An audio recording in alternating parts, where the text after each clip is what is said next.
एक वक्त का किस्सा है। एक गांव में एक गन निशाने वाला रहता था, जिसकी एक बेटी और बीवी थी। वो आदमी गरीब तो था ही, मगर बहुत चालाक भी था। लोग उसे प्यार से काला काला कहते थे और उसकी चालाकियों में उसकी बीवी उसका पूरा साथ देती थी। काले, ये काम छोड़ दे, तेरे से जरा भी रोजी नहीं होती। जितने पैसे तू कमा कर आता है, उतने पैसे तो लोग गली सड़ी सब्जियां बेच कर कमा लेते हैं। वाह बेगम, शुक्र आ जाता है, कुछ न कुछ तो कमा कर आता हूँ। चला बड़ा दादा पानी तो हो जाता है, भूखे तो नहीं मर रहेगा हम। जिस तरह का दादा पानी होता है, उससे बेहतर तो हम भूखे ही मर जाए। रोज पानी वाली दाल खा खा कर बेपड़ों में पानी पड़ गया है। कुछ कर जिससे पैसे बढ़े। क्या करूँ अब, क्या सुपारी पे बच्चे मारना शुरू कर दूं? मैंने ये कब कहा है? मेरी बात जरा गौर से सुन। गन की नली टेढ़ी कर दे, लोग निशाना लेंगे तो कहीं और लगेगा। इतने पैसे तो तू कमाता नहीं है जितने तू इनाम में दे देता है। बेगम तू आइडिया तो बड़ा मस्त है, ऐसा ही करता हूँ। फिर काला गन की नली टेढ़ी करके रोजी करने निकल जाता है और एक जगह पर अपना सामान रखकर खड़ा हो जाता है। तो एक ग्राहक उसके पास आता है। अब वाह काले भाई, आप तो 500 रुपए का इनाम बढ़ा कर 1000 रुपए कर दिया। बड़े अमीर हो गए हो। जी भाई, पैसा बहुत कमा लिया है ना, इसीलिए इनाम भी बढ़ा दिया है। बहुत अच्छी बात है, 1000 रुपए तैयार करो, मैं तो निशाना लेता हूँ। फिर वो ग्राहक निशाना लेता है, लेकिन उसका निशाना नहीं लगता।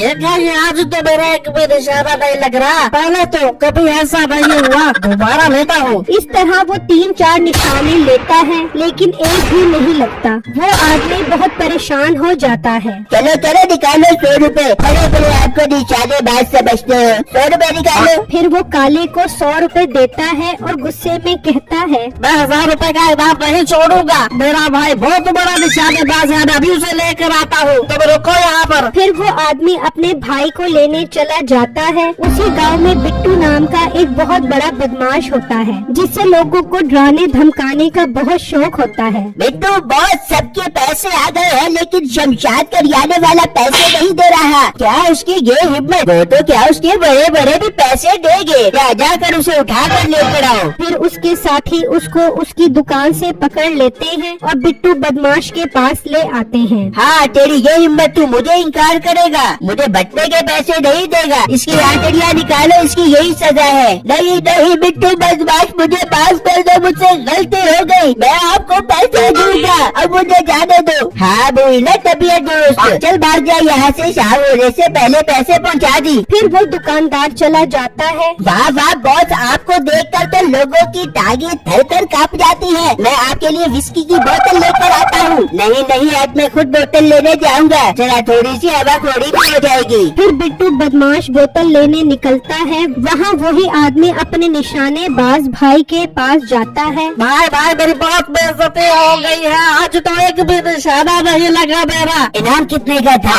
भाई आज तो इनाम भी 1000 रुपए का था। 1000 रुपए की बजाय उल्टा मुझे 100 रुपए से देने पड़ गए। क्या 100 रुपए देकर अपना मुंह काला करवा के मेरे पास आ गया है? मेरी सारी इज्जत खाक में मिला दी है तूने। भाई इसीलिए तो मैं आपके पास आया हूँ, जरा चल कर उसे इनाम की रिकवरी तो करो। हाँ जाहिर सी बात है, अब मुझ निशानेबाज को उसके पास जाना पड़ेगा। फिर वो दोनों वहाँ पहुँच जाते हैं। हाँ, अब चलो जो निशाना नहीं लगा तो इस चप्पल को उठाकर आ गया है। ओ हेलो काले शाह काकू, मुझे जानता है मैं कौन हूँ? नहीं जानता, बिल्कुल नहीं जानता। बता क्या करेगा? तू मुझे जानता नहीं है ना, इसलिए कैंची की तरह जबान चला रहा है। मेरे चर्चे 7 समंदर पार तक फैले हुए हैं। लोग मुझे निशानाबाजी के लिए स्पेशल घर से आकर गाड़ी में लेकर जाते हैं। ज्यादा बातें न कर, घर पकड़ो निशाना ले। अगर तेरा निशाना न लगा तो 500 रुपए दूंगा। फिर मीठा उससे गन लेकर निशाना लगाता है तो एक भी निशाना नहीं लगता। मीठा समझ जाता है कि उसने गन में कोई मसला किया हुआ है। जब वो गन को ठीक से देखता है तो वाकई गन की नली टेढ़ी होती है। अच्छा, तो मैं कहूँ निशाना क्यों नहीं लग रहा? नली टेढ़ी की हुई है इसने। ओए छोटे, इसे बिछा ले,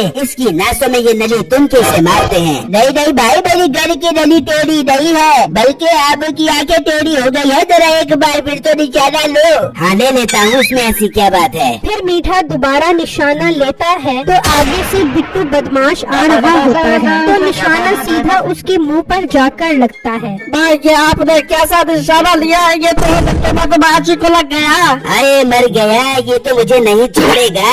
मीठा जल्दी से गन काले के पास फेंक देता है। तेरी ये हिम्मत, तूने मेरे मुंह पे निशाना मारा, अब तुम मेरे साथ चलो, तुम्हारी तो मैं आंतड़ियाँ निकाल दूंगा। बदमाश भाई, मुझसे कसम उठवा लो, निशाना इस काले ने आपको मारा है। ये देख लो, गन इसके हाथ में है, अगर मैंने मारा होता तो गन मेरे हाथ में होती। हाँ बात तो ठीक है, चल काले मेरे साथ चल, आज मैं तुझे उल्टा लटका के मारूंगा। बिट्टू बदमाश भाई, इसने मारा है आपको निशाना, और जैसे ही आप आए इसने गन मेरे हाथ में पकड़ा दी। ओए चुप कर जाओ, तू कह रहा है उसने मारा है, वो कह रहा है तूने मारा है, मेरा तो बूथा सूझ गया है ना। जल्दी बताओ किसने मारा है, वरना मैं तुम सबको मार दूंगा। बदमाश भाई, ये एक अलग है मेरे पास, गांव के बड़े के पास चलते हैं, वो ठीक फैसला करेगा भाई। हाँ हाँ, ये ठीक बात की है, उसी के पास चलते हैं। फिर वो गांव के बड़े के पास पहुंच जाता है और उसको सब कुछ बताता है।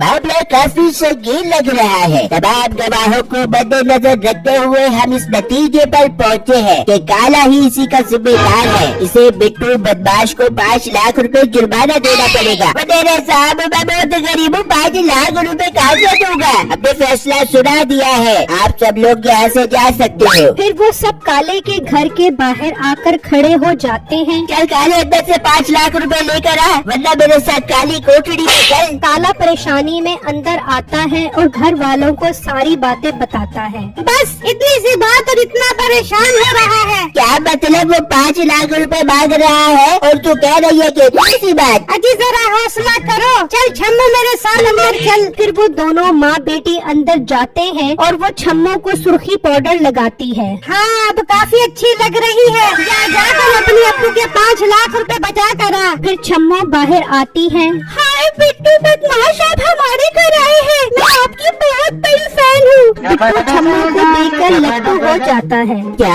आप मेरी फैन हैं? मुझे तो आज तक मेरे अम्मी अब्बू ने मुंह नहीं लगाया। हाय, आप बहुत खूबसूरत हैं, मुझे आप बहुत अच्छे लगते हैं। मैं बाबा जानी को कहती हूँ आपको 5 लाख रुपए दे दे। नहीं नहीं, 5 लाख रुपए देने की क्या जरूरत है? मुझे पता होता कि वो आपके अब्बू है तो मैं आता ही नहीं। बदमाश भाई, ये आप क्या कह रहे हैं? ये लड़की आपको पागल बना रही है, इससे 5 लाख रुपए ले। ओए चलो भाग जाओ यहाँ से, आयदा के बाद नजर न आना, वरना गोली मार कर तुम्हारी खोपड़ियाँ उड़ा दूंगा। ये सुनते ही वो दोनों वहाँ से भाग जाते हैं और उसकी बीवी की चालाकी की वजह से उनकी जान छूट जाती है।